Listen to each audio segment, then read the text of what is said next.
All right. Well, it is after 10:30, so I'm going to go ahead and get started here and kick us off. Welcome, everybody. Day 2 of Denver Startup Week. We are going to be talking about starting up a successful nonprofit today with our lovely panel. I'm going to go for the spiel. Thank you for joining us for the 12th Annual Denver Startup Week. Thank you to our title sponsors, Amazon, Capital One Cafe, Dell for Startups, the Downtown Denver Partnership. This session is part of the Founder Track, sponsored by the Public Works and the Battery, one of the 8 programming tracks aimed at supporting the entire entrepreneurial team.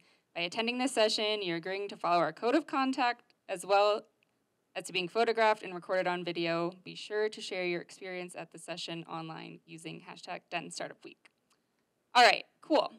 Again, thank you to all the sponsors. And this is just a quick description of what we'll cover here today. I won't read it back to you, but basically we're just going to talk all about being passionate and practical when wanting to start up a nonprofit to make sure you set yourself up on the right foot. With that, I'm going to go ahead and kick it off to our panelists, and we'll start with you, Kelly. Thank you, Bree. It does sound really quiet. My name is Kelly Melissa Reinhart. I am the founder of BCC Evolution, which is a mental health and suicide awareness nonprofit. Everything that we do is education-based, from our classes to our events to me speaking on stages. And then I also have a Make Mental Health Matter TV show. I am really passionate because I lost my middle sister to a completed suicide on February 20th, 2017, and that's what got me into the nonprofit space. So I am really excited to be here with you and share my knowledge and my passion with all of you. Hi, everybody. I'm Jennifer Tierney, and I'm the founder and CEO of Parker Neurofeedback and Core Neuro. And I have spent about 20 years in senior level operations and finance, and about 5 years ago, I myself was diagnosed with trauma-based mental health struggles and ended up having to do neurofeedback and some other treatment solutions. And once I was coming out the other side, I decided that I was going to leave corporate behind and bring this to the masses because I just couldn't believe the improvement it made in my life, and I didn't even know anything about it before I needed it. And so I actually run a for-profit business, but one that works very closely with nonprofits, as well as I'm a board member with Spark the Change. I just recently joined, and I also work as a business consultant for startups, so I help nonprofits and other for-profit startups kind of get going. Hi, Danielle Layton.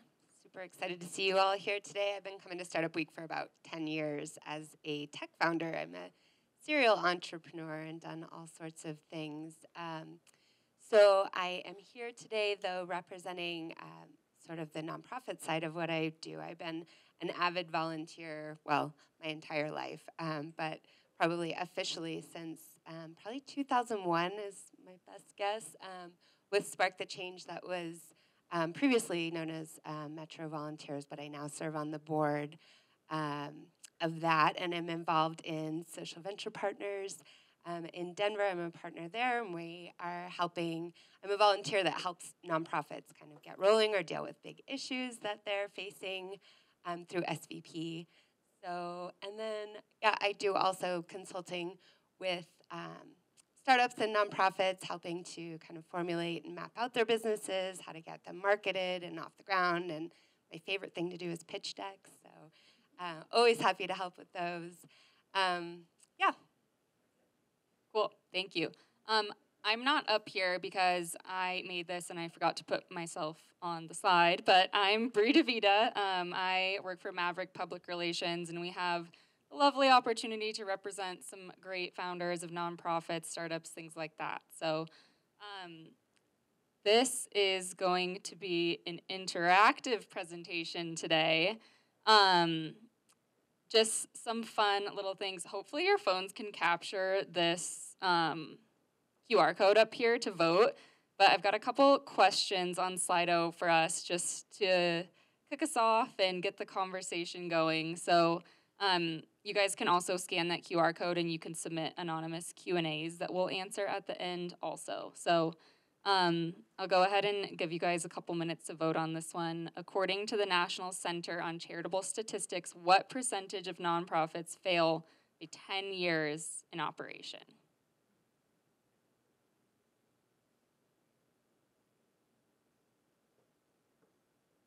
Looks like half is taking the lead.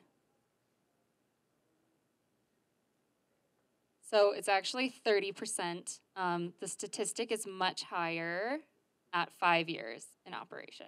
So, couple more here. Which generation is the most charitable? Baby boomers, millennials, Gen X, or Gen Z?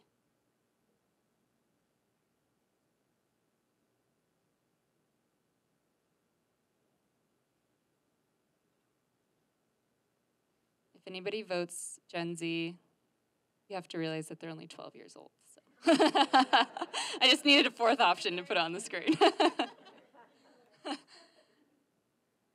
So, since we have some results coming in, it's actually baby boomers. Millennials and Gen X are right behind, and they're actually pretty much tied as of right now. So I think it's just interesting to look at that. These guys will dive into it a bit more, but when we start to talk about for your nonprofit, how are you reaching your supporters, kind of have to come at it from a lot of different angles or really hone in on your target there. And then the third and last one, what percentage of people who engage with nonprofits on social media end up taking some sort of action? More than half or less than half?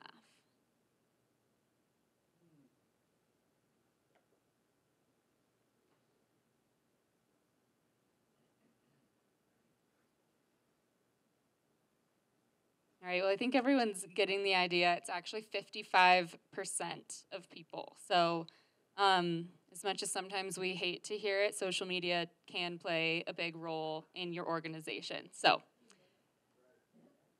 cool. Well, just wanted to get us started off there with some stats. Like I mentioned, the panelists will dive more into that in some of those topics as we go through. I'm going to get this reshared and kick us off. Kelly, I'm going to start with you, and we're going to start just right back at the beginning. Can you describe to us exactly what a nonprofit is, what the qualifications are, and how you determine that there is a problem that actually needs solving? So my nonprofit BCC Evolution has been, we're on our 5th year this year, which is awesome. I didn't know what a nonprofit was, to be honest. I knew that I wanted to help people. I knew that I wanted to make an impact. I knew I was not educated before my sister passed. And I just thought a nonprofit would be a great space to do that. Because how hard can it be? Like, you have people give you money, and you do things, and you make impact, right? Little did I know how much goes into a nonprofit. And if you're an entrepreneur in any fashion, you understand this concept. The difference between a nonprofit is your tax qualification, or that 501c3 or whatever the 501 that you happen to be. You get tax breaks, but there's not a ton more than that. You do qualify for other funding, like grant-based, but the main concept, which I didn't understand for the first 3 years in my nonprofit, it was kind of my side project. I worked for a corporation, and I did what I could until I fully jumped into my nonprofit full-time in 2021.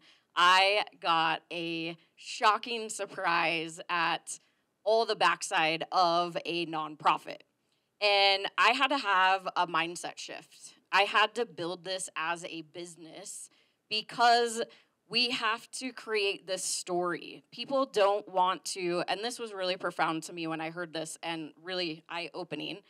People don't want to fund your existence. They want to fund your impact. They want to know what you're doing for the community, and you have to have a story. You have to be very clear and concise. And for me, I wanted to help everybody, like literally the whole world. I wanted to save the world. Well, you can't save the world. You have to really focus, and what is that one problem, like Bree just said, that you're going to solve? There are so many nonprofits out there that we tend to spin our wheels like, what are we doing? How are we impacting? Who is our customer avatar? Like, who are the people that we really, truly are serving? And I knew for me, I had a story. I knew for me that this was something that I wanted to make a difference. But my why was not everybody else's why. And so where do we fit specifically? And with nonprofits, there are many, many more rules and regulations that you have to abide by, unlike a regular business. You have to have board members. You have to have meetings. You have to make sure that you're listed in all of the registries. There are way more stipulations and processes that you have to go through with a nonprofit. And I didn't understand all of that. I just knew I wanted to help and save lives. So getting your registration as a business, then going into getting your IRS 501c3 or whatever that 501 happens to be, because there are different types, which we'll talk about here shortly. But really, a nonprofit, what's going to make you the most successful is, what is that problem that you're solving? You can't just, for me, I can't just say I'm a mental health and suicide prevention nonprofit. How do I make an impact in that space? Who are the people that I serve? Because when we started, our demographics were veterans, healthcare professionals, construction, and it was caregivers and teachers. Those are really big categories just in themselves. And I thought that I could help them all. Come to find out, that's really, really challenging. So over the course of 5 years, we've really, really honed in and narrowed down, what does this look like specifically? Who exactly are we serving?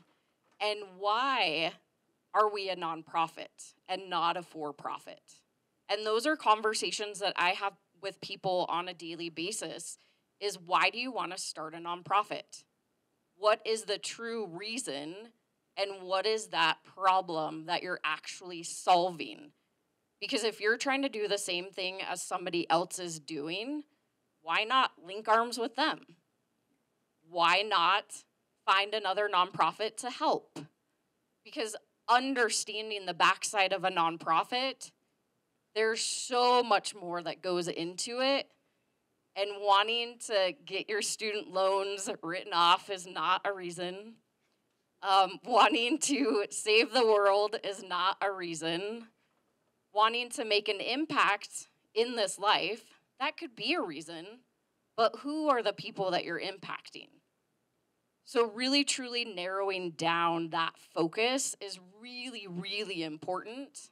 And if you're not quite sure, jump on another board. See how it goes. See if it's something that you really, truly want to do. And if you're founding a nonprofit, it takes time. It takes patience. It takes perseverance. Because, like Bree mentioned, 75% of nonprofits fail within their first 5 years. And it's mainly due to funding. So if you can be okay with funding your nonprofit and or being in it as a volunteer, I say go for it. But we're going to talk a lot more about that as we go. But the main difference is, with a nonprofit, you get your tax written off. You also have that status that people can donate, and all their donations are tax deductible. And then you also have the availability to some funding that regular businesses don't necessarily have. But let's first have a conversation, like, what does it look like? What does it feel like? What does it sound like? Who are you serving? And really, truly, is a nonprofit the right way to go, or is a for-profit? And I think that's a pretty valid question to be asking. Absolutely. Thank you for that. Danielle, so when we were doing some research, we found out that there's 1.5 million nonprofits in the US, which is a lot. And like Kelly mentioned, it's not necessarily a competition. With a for-profit business, like I think we could all agree that it's kind of a competition. Like you want to be the best. So Danielle, what are some other things that Kelly didn't mention that can set your nonprofit apart from the rest if you decide it's right for you at the beginning? Well, first of all, I think that everything Kelly said was super on point, and she stole a lot of my thunder. So, which is totally okay, because repetition is good. It really is about the why. It's about the community that you're serving. It's about how you're connecting with them. And so, I didn't mention this in my bio, but I recently wrote a book, and I'm starting to launch it. And while that is not the same as a nonprofit by any stretch of the imagination, but I had to look at whether I was going to self-publish or whether I was going to try to go a traditional route and go like more corporate, try to sell myself to an agent, a publisher. And what I realized is that the steps in doing that were the same. In order to attract an agent or a publisher, you have to bring your own community together. You have to show that you have an audience, show who your address, who the book is for, why they should care about it. It's the same with a nonprofit. Like if you think that you want to do something for somebody, prove it. Show up and start talking to those people. Talk to people who care about those things. Start to build that following, that community. And that is what is going to attract the money, the support, the volunteers, the donations, all the things that you need. They're going to come from your audience, from the people that you're doing this for. And so I think that's like I said, Kelly was extremely comprehensive in that, but like if I could just pull out that one nugget, that's how you set yourself apart. You build yourself a community. You build yourself a place in the problem set where you are clearly here to solve a problem faced by real people and real people who care also about that problem. Great, thank you. Love that. Jen, one important part that I want to cover, I think there's whole other panels on this topic, but I think it's important to bring up. If you go through this kind of beginning process and you actually decide that a nonprofit is not the right move for you, can you just discuss what some of the other options are and how you can still involve yourself in charitable organizations, kind of like you've done with your business? There's obviously some other options such as B Corp, which is still considered to be a nonprofit, and social impact funds and different things that you can do. And by the way, there's no shame in having a for-profit business, right, and being philanthropic. I mean, we all still have to eat, right? So it's just a matter of how you do it. I mean, if you think about a lot of large organizations, Tom's comes to mind, they have their one-for-one, and there's lots of places that do that. So for me, like, for example, making the choice to make my business for-profit largely had to do with, well, I left corporate, I have to support myself, but I, like Kelly, felt like I had an avenue where I could literally help every person, because we all have brains, and we all need help, and neurofeedback helps with all that. So all of a sudden, my brain's like, boom, boom, boom, boom, all the ideas, who can I help, veterans, kids, domestic violence victims, things like that, people with trauma. And I quickly realized, yes, I have an avenue to where I can offer services, offer sessions, provide, different packages and different things to nonprofits to be as supportive and successful without actually owning a nonprofit. So that looks like things like time. Maybe you donate your time, depending on like if you're a service-based organization, right? Or if you're a product-based, maybe your products or something you can donate. You can join boards. You can do lots of different things to still be that philanthropic person and still support those nonprofits, but not have your actual organization, be a nonprofit. Yeah, absolutely. Great, thank you. So, Kelly, I know in your kind of opening spiel, you went through a lot of these first steps to forming a nonprofit, but we have them on the board, and I just want to make sure if there's anything else you want to walk through on this kind of initial process to getting it set up. in addition to maybe diving into the process of getting 501c3 registered, because I know it can be very difficult.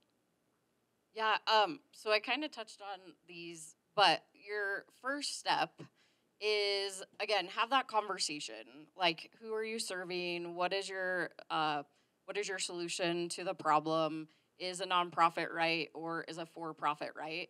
And then from there, you get a business license. You're a legit business in Colorado.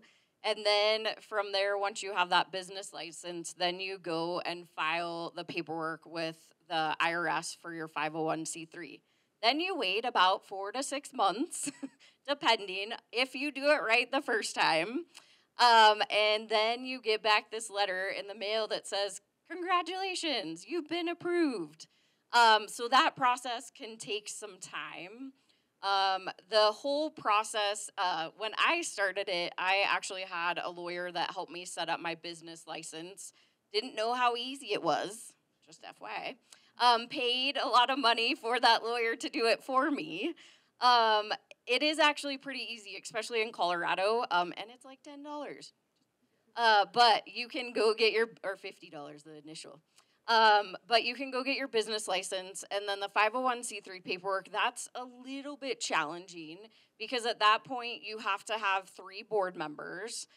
They cannot be your best friends. They cannot be your husband or wife. They cannot be your spouse, your siblings. They need to be 3 individuals that are outside that. I didn't know that when I signed up. But come to find out, that is the process. So 3 individuals that are passionate about what you do, and then you also need to write all of the governance around what the nonprofit is all about. That's where things you may want to consult an attorney to really write out all of those type of things so that you can submit them to the IRS. From there, again, once you put in your application for 501c3, again, there are different levels. So depending on if you're a public charity versus a private charity, if you're a foundation, if you're a school, if you're a church. So there's all different types of nonprofit statuses. And those are just based off of what is your end goal. So knowing that end goal originally is going to be very, very helpful. And where you fit. Are you mental health? Are you pets? Are you water? Are you, right? So knowing where you're going, because there are about 20 bazillion different categories that you can go into. So knowing what you're doing is really, really important as you're filling this out. And then once you get that approval and you're like, yes, it's official, then you can go and register with, there's a Colorado actual charity database that you need to register with, and then several more from there that kind of talk to each other. So once you start going along the process, there are certain specific websites that you want to register your nonprofit with so that they talk to all the other nonprofit websites and they know that you're a legit nonprofit. So that is a good, yeah, so Candid is one of the biggest ones. That's the one that talks to all of the other nonprofit websites, and once you're in there, you can go register, and they're like, oh yeah, you're legit. So now you can go register at the rest. So the process can take time. That's where I say that patience comes in, and do the thing that you want to do, though. I mean, you still have that business license, and they backdate it. So don't feel like you are I got to wait till I get that. They actually backdate it to when you file the 501c3. Is the business license agnostic to whether or not you're going to be a nonprofit or not? Like, you have to go into the business license knowing that you're going down that road of 501c3? You do, because you need to register as a nonprofit corporation. Yes. So you don't want to register, like she said, not an S Corp or a C Corp. There's a nonprofit corporation that you do need to register. So good question. Thank you. Well, thank you for that, Kelly. And yeah, if anybody has questions, feel free to just throw them out throughout. So on top of all of this, you guys have also touched on having a detailed business plan.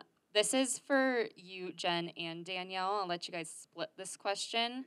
You guys have both done this for-profit and nonprofit businesses, and I'd be interested to know where are the similarities and where are the differences throughout these business plans and strategic execution plans that you have to put together.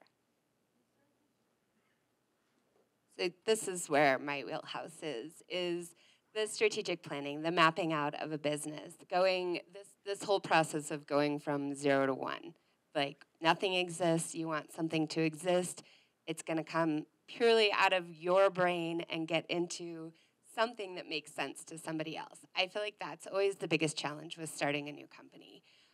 It really can't. I mean, it sounds so obvious when I say it like 0 to 1 or whatever, but really that is the hardest part because we all have these beautiful pictures in our brains about all these things that we're going to do, and it's going to be so great. It's going to do this and that and whatever. But really, if you can't constrain it to like a really specific and direct plan, execution strategy, market, all of that, then it's never going to get off the ground.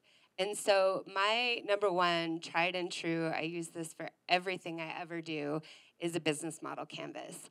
It's not something that I've ever really heard about in nonprofit land, so this is just take it with a grain of salt. I am an entrepreneur, tech founder, whatever, but I think especially at Startup Week, this is, I think, the most appropriate thing. It's super simple. You can Google it, and you'll find, actually, there's 2 main versions of it that you'll find, and I would recommend you look at both of them, just in how they ask you the questions. But it really, if you can't constrain your idea to this one sheet of paper that's divided into these different sections, this business model canvas, then you're not ready to start a business. It really is, what is the problem? Who is experiencing that problem? What is your unique value proposition that's different than anybody else and how they're approaching that problem? Who are your key partners? What are the key resources? And then most importantly, the bottom section is the dollars, the revenue model, and the costs and associated, like the fixed and variable, all that. So, and that's really where I think, in my mind, a startup or a nonprofit is a business. I mean, we'll say it over and over again. I get really frustrated when people are like, oh, but I'm a nonprofit. I'm not a business person. And I'm like, you're a business person. It's a business. And so really like I pound the table over and over. And so to me, the only difference between a nonprofit and a startup or a regular business is you get to add one more line item under that revenue model in your spreadsheet, which is donations. Like that's it. That's the difference between a company and a nonprofit. You can take donations, and whoever's giving you those donations gets a tax write-off. The rest of it, it's all the same. Nail your market, nail the problem, and nail your unique value proposition, and then you have a business. Yeah, I would say one of my favorite things to suggest to people is backing into those numbers, because if you're really going to make a run for it and you want to have a successful nonprofit and it's not going to be something that you dabble in on the side, you need to look at that and see what it's really going to take you and how much money that's going to raise. And then also, are you working for free? Are you paying yourself? What percentage does that look like? Because you really want to have things like grant writers on your budget. And I would say, like, first thing, start a budget, whether it's backing in, having somebody help you set that up or whatnot. Because there's a lot of things that you need to get money besides just going and asking for donations, right? There's grants, there's all types of things that people can apply for, but they're very specific skill sets. And so it's just like, it's easy to forget that there's so much that goes into it, because people do think, well, I'm just a nonprofit, I'm gonna go, get donations and, buy some pet food or whatever, which is great. But if you wanna truly be, an up and running, like where Kelly's at, or Spark the Changer, which is actually a nonprofit for nonprofits, but there's just so much that goes into it. So I think you just have to be very, very organized and just be well thought out from the beginning. And I wish I would have known that at the beginning.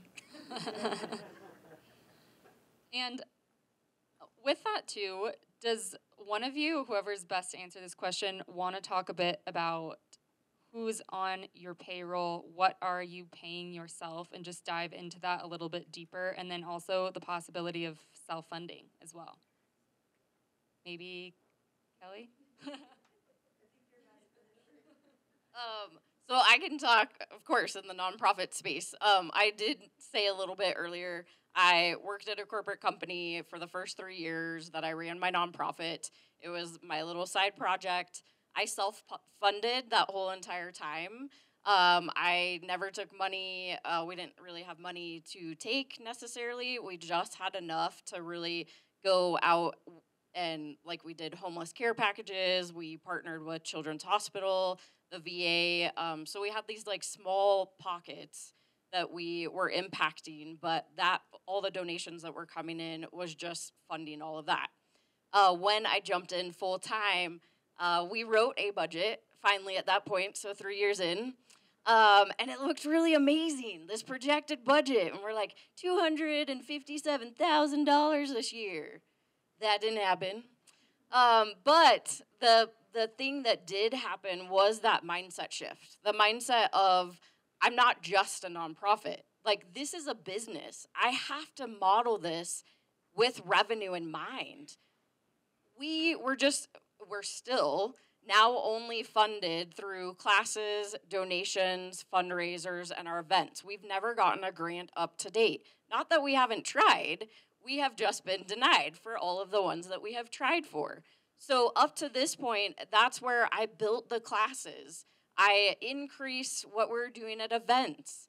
I started getting more visible in the public to know more about what was happening with BCC Evolution. And it's still building. I'm in my 5th year. Again, I haven't gotten any grants, and we're still building. We're getting more visible. There's more things that have to come into play at this point. So talking about funding, like there are lots of different options, and it would be an amazing idea to have a grant writer on staff when you start. But in talking to many, many founders, they are looking for sustainability. If you can sustain, and 5 years happens to be that golden year that I've heard is where you get the funding. So if you can be patient for 5 years and find alternative ways to fund your nonprofit, and that sounds scary, I know. Everybody's like, oh my God, I don't want to start a nonprofit. But if you can sustain and find other ways to fund and or find a millionaire, I've heard that also. I've heard people do it. But if you can find somebody that really takes a hold of your nonprofit and is like, this is amazing what you're doing, I want to fund you. Or look for corporate sponsors. Look for angel investors. Don't look for investors because they want a portion, which we want to look for those angel investors, the people that are going to give you money and not expect anything in return. However, what do you have to be able to give them? Maybe it's a class for their business. Like we do mental health first aid classes and other classes. So I can donate my time if they're giving me money to go train them and teach them. That's part of our mission, part of our vision. It aligns with what I'm doing anyways. So why not? You're giving me money, so I'm going to go train your employees, your staff, whatever it might be. So funding is the #1 challenge for nonprofits. But if you can get really creative and you can start it off, like I talk to people now, I'm like, don't do what I did. Let me help you get to that point. And these guys are amazing people to talk to too, because let's talk about that marketing plan. Let's talk about the funding plan. What businesses can you align with? Like Jen and I align. Like how can I align with other businesses to be able to give to each other and get creative? So if you're willing to just be patient, get those alternative resource, like start generating resources. We do a film festival, we do a gala every year. Like we've gotten really creative, and it's really amazing when you get to that point and somebody steps in front of you and says, you saved my life. So that's what you're doing it for. It's not for the funding and all the things that we're talking about. Those are the moments that really capture you. And you're like, wow, I'm making a difference. And now let's get even more creative.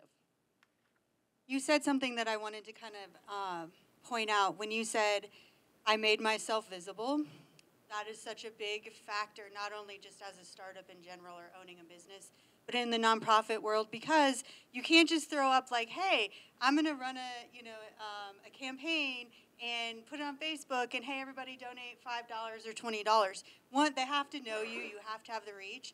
And it's okay if you're not that kind of person who wants to go out there and shamelessly plug anything that you're doing. But then what I suggest to my clients or other nonprofits I'm working with is you have to find that partner that is. Because it doesn't just like fall, it's not manna from heaven, right? Like you have to go out and make yourself visible or make your nonprofit visible, just like a business. And that's oftentimes why you find other support mechanisms there, because the person who's got the mind that created that business or that nonprofit isn't necessarily a front-facing person. So, but you got to have that person. So I just wanted to point that out, because a lot of people, me included, I don't love social media, but I have to be out there. We're live streaming right now, and it is what it is. I also wanted to piggyback on that one. So I'm going to bring in like real-time practical experience.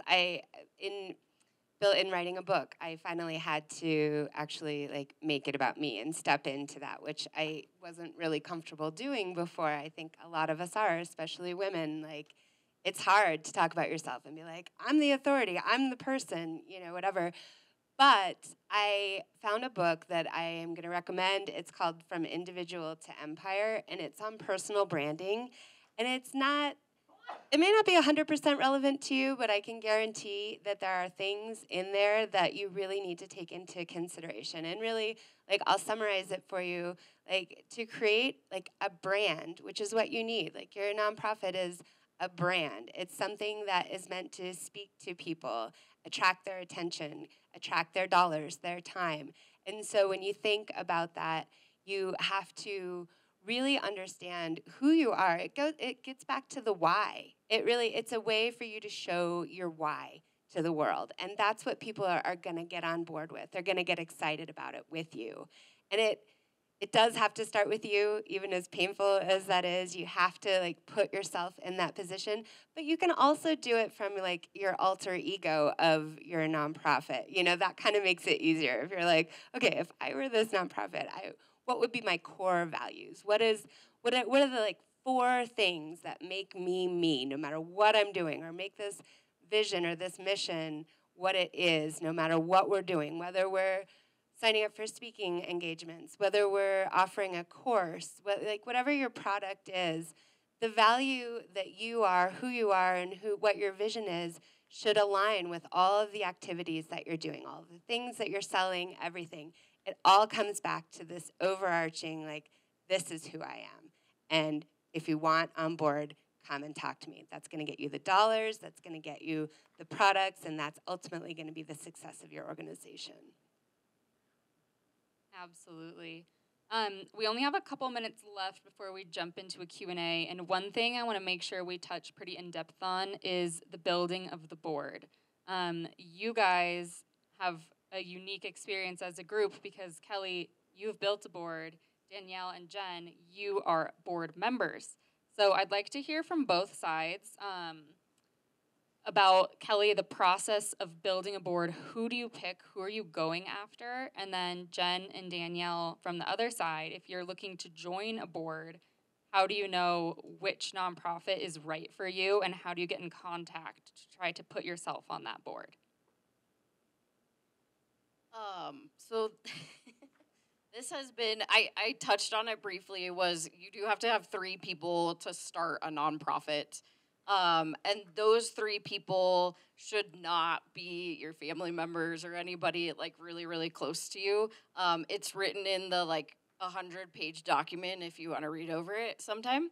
But the thing that I have learned the most over time is that it can be challenging I have heard many, many times that nobody's going to be as passionate as I am as the founder because it came from my story.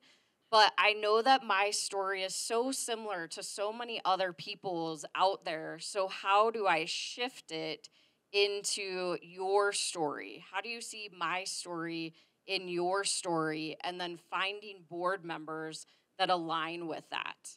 I have had lots of strategies across the 5 years to get different board members. Some people have been really impactful, some people have not.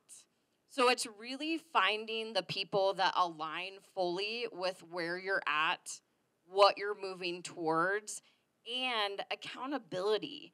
Because I am running the day to day. I can't fully just stay on top of people, although in a regular business, that's what you need to do, right? You have staff, you have employees.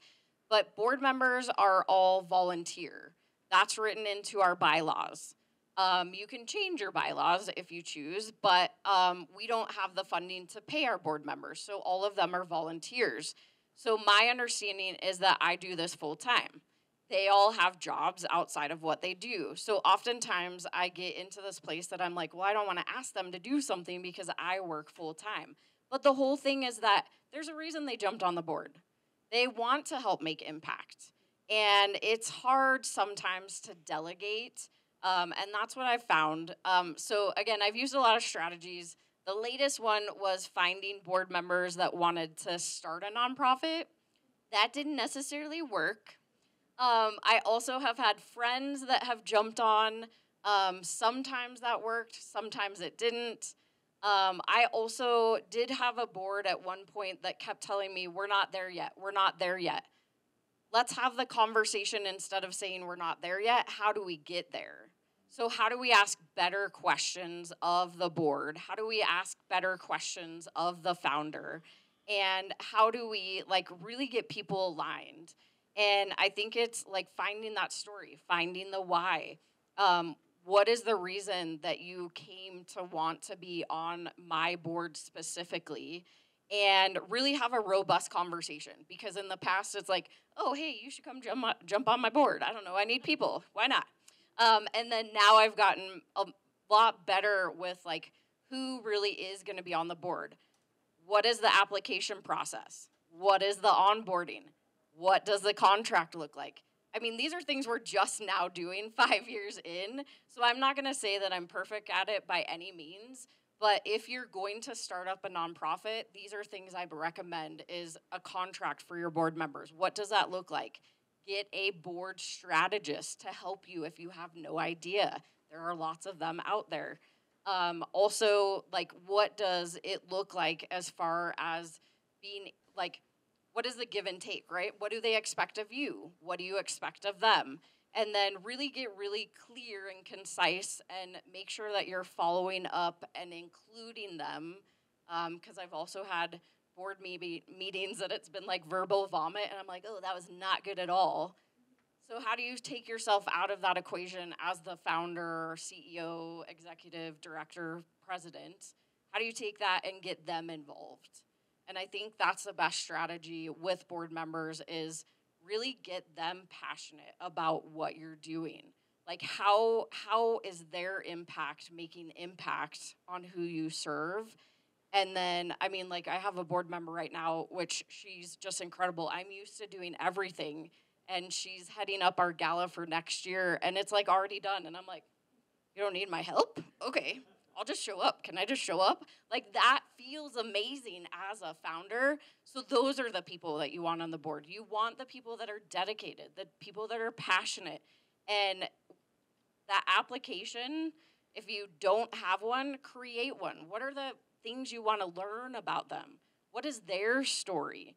How are they really going to fit? And you have to have the whole board, whomever is there, vote on who actually comes in. So that's part of the process too. So I want to pull out that was very comprehensive. Again, good job. But I would really like to focus in on, don't just take somebody because they show up and they ask or like you're like warm body, you like what I'm doing. Okay, cool. Like really be intentional about it. Like an application is great. You can pull out the pieces of their story that you like give you something to make a decision on. But then also I think really doing an honest assessment of where your needs are. A board can, especially in the early stages of a nonprofit, a board can round out your team, and even if it's just you as the team, especially when it's just you as the team. Like, if you're really great at marketing, but you cannot be bothered to look at a spreadsheet and it's the worst thing in the world, hire somebody with a finance background. That's how one of the reasons that we got Jen on the Spark board is because we went looking for people who had the financial acumen that would round out our team and kind of eventually help run a finance committee on the board and that kind of thing. So be really honest about assessing your skills and your team's skills and where you might be lacking, and then go find board members that fit within those needs. Also, I think again, this really depends on the type of nonprofit and the maturity of your nonprofit, but I would really encourage you to find board members that will fundraise. There's no nice way to say it. That bring the money, whether they're writing their checks individually or whether they have a very wealthy and connected network. Those are the people that you really want on your board. And it's trade-offs. You probably aren't going to get all those things in one person necessarily, or 3 people. But again, it comes back to an honest assessment of your organization and what your big core needs are. And then also there are organizations like Spark the Change. Oh gosh, I think I might stick my foot in my mouth. We used to have a board bank. I think we still have a board bank. But there are other nonprofits that are working on this, where if people who are interested in serving on a board can put their names into a board bank, so that when a nonprofit is looking for board members, they can go out. Like, actually, we do still at Spark, because I was contacted by a nonprofit who was looking for board members. They actively reached out to me. I went through their interview process, and it was great because they were looking for me, so that was flattering. I had things that I knew that I could provide to them. It was a win-win situation. So find organizations like that. And the other thing is, everybody loves lawyers, right? Like, lawyers are always looking to join boards. And honestly, I give this recommendation with a super asterisk, star, whatever. Don't get a lawyer on your board that's going to overpaper you and over-process you. But it is always helpful to have free legal advice on your board. So definitely grain of salt advice there. But really be very frank. We went through this with Spark. When I interviewed, I'll be super honest, when I interviewed, I was told in my board interview that don't worry, we're not a fundraising board. You won't have to worry about that. And at the time I was like, oh, cool. And then I was like, okay, like that's really unusual. Since then, now that I'm on the board, that is no longer something we say. And no one should ever say that to a potential board member. I'll just tell you, like, that's just not true. Like, no matter what you're doing, you need money. Money is not a bad word. Revenue is not a bad word. And you have to be willing to have those conversations and set those expectations. And so my final piece is just be really clear when you onboard a new board member. Make them sign an agreement. You called it a contract, like that's a scary word. I would call it an agreement, or whatever your lawyer tells you to do. But really, like, outline the expectations. If you miss a certain number of board meetings, you're off. If you don't make a minimum donation, that's not going to work. If you, like, whatever it is, figure out what your expectations are, make them sign the contract, because there's nothing worse than dead weight on a board, especially in a fledgling nonprofit. Definitely. Yeah, all I was going to add to that was exactly what Danielle said, which is the not fun part, which is find those board members that will be honest with you, have the hard conversations, that will do the fundraising, but also it is great to have them fill the spaces, for the team that you aren't going to have in the beginning. So look for marketing, look for finance, look for governance, whatever it is based on your industry, but definitely like look for the people who can do that, not just people that you like. But you need them to fit in, like-minded people.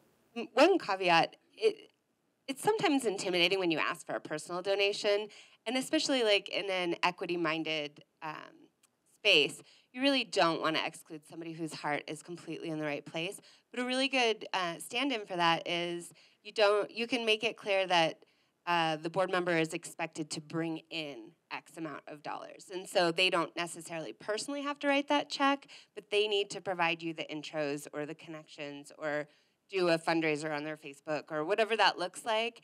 So that's a nice, more equity-based approach to the minimum requirement.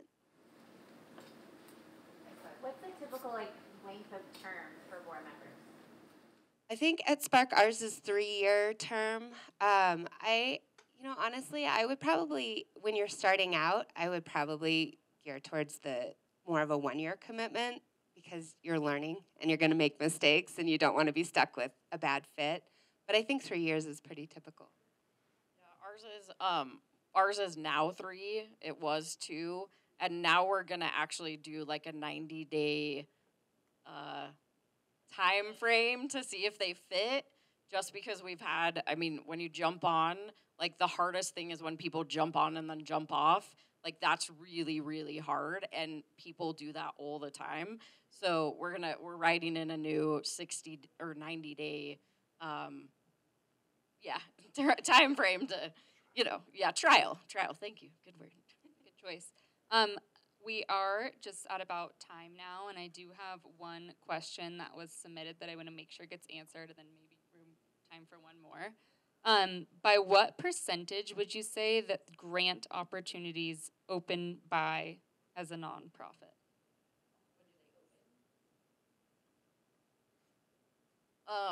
Yeah. Oh, yeah. So do you get more opportunities for grants as a nonprofit, and the percentage is just like, does it work? Because I know it's a lot to have energy, especially if you're writing on your own and for a grant, right?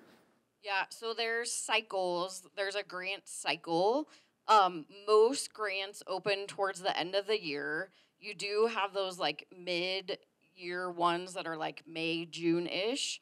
And then there are some like foundation grants. So I talked about earlier, you have your public, your private, your foundations, there's trusts, there's education. Family foundations, sometimes those are open year round. So it's just finding the one. And recently, again, I talked to another nonprofit founder, and they found a grant writer that's actually putting together a whole calendar for them.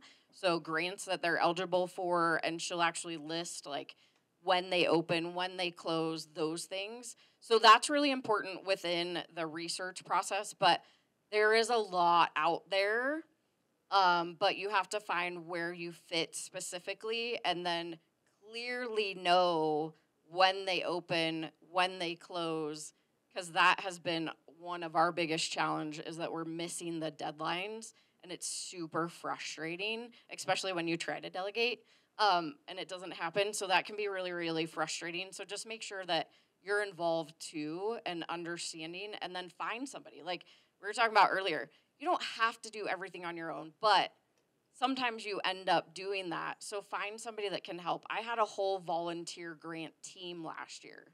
So it's possible. People want to help.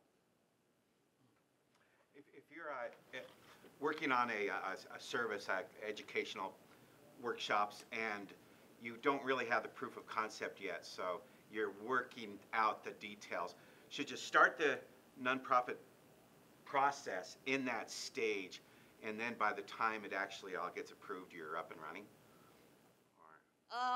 I would say like maybe do some focus groups and see if your solution fits into the problem, and get some more feedback.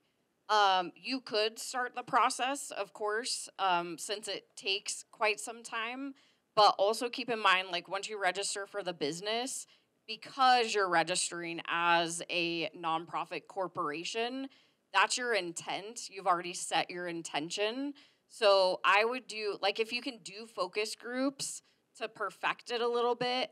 So right now, we actually were approved for the Denver Impact team, that they have a whole team that's helping us redesign our Give Youth a Voice program, and they're going out and researching. So they're looking at the market. Where do we fit? I would put together a team and see if your solution fits into that problem. And if you're like, oh yeah, we could make a nonprofit around this, yeah, then I would totally go for it from that point. Startup land, we call it MVP, minimum viable product. Like, find the one thing that you know, or at least you want to try to see if this, like, the minimum, like the bare bones thing that you can do that solves the problem that you're trying to do. Viable meaning you have done a focus group, you've talked to your potential customers or community or whoever it is, and then product, as in, like, this is the thing that I'm selling. Like, this is my product. And so if you have an MVP, that's enough to get rolling, in my opinion. Like, I'm from the startup risk-taking side. Most nonprofits are less on that, so you have to choose where you want to be on that. But really, if you can prove that you have an MVP, a minimum viable product, and like Google it, there's tons and tons of information about what that means. But that's my advice. I think, do we have time for one more quick one? Yeah. Sure. I'm volunteering on the next session. I'm just here with the program. Did you have a question? Oh, I did want to point out, yes, I currently run 2 nonprofits. You can absolutely get your MVP up and start bringing in money. You cannot, give the tax write-off at the end of the year. So you can, and your slide was absolutely correct. First, you're a business. So start your business. Later, qualify for your nonprofit, and then you can. Now, here's the other thing too. On donations, 99.9% of most people won't request that write-off. So you're a business first. Just behave as a business, and almost kind of don't pay attention to the nonprofit part. Like, go make money for your nonprofit. It's gonna pay for services. It's gonna make you a better donor. Like, focus on the business part, and you can create multiple streams of revenue for your business. I love that idea. Awesome. Well, we are right at time. Talk about a shameless plug. If you want to find out more information about these lovely ladies, please reach out to them. They know how to start up a nonprofit and run a business. And thank you guys all so much. I'll do one more shameless plug. SVP, Social Venture Partners, Amy Martinez over there works for them.